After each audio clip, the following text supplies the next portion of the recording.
I started out after college as a reporter in Greenwich, Connecticut, a small newspaper, but a very interesting town. It's a very well-to-do suburb of New York City.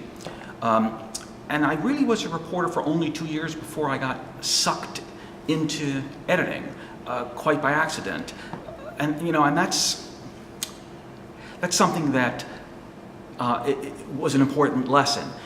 Just by being there, by being in the room, somebody will ask you to do something that you hadn't done before and that you're not trained to do. And so I filled in on a weekend shift as an editor, and I found that I was actually better as an editor than I was as a reporter.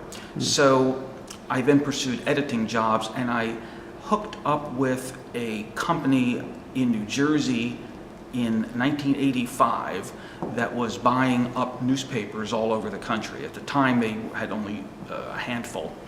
But in the subsequent years, they became one of the largest newspaper owners in the country. It was called Media News Group. The principals were Dean Singleton and Dick Scudder, and I got in on the ground floor.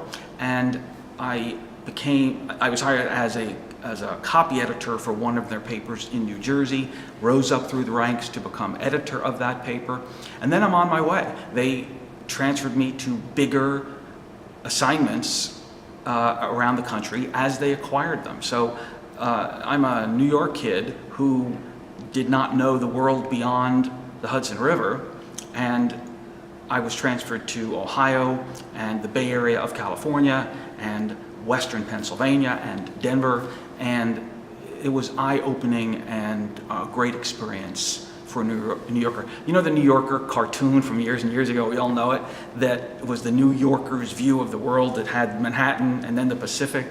That really is true of a lot of New Yorkers, including me. So it was good to be transferred to other places, always as the editor, until I got to Denver, where I wasn't the editor, but I was an editor, and I moved up there too.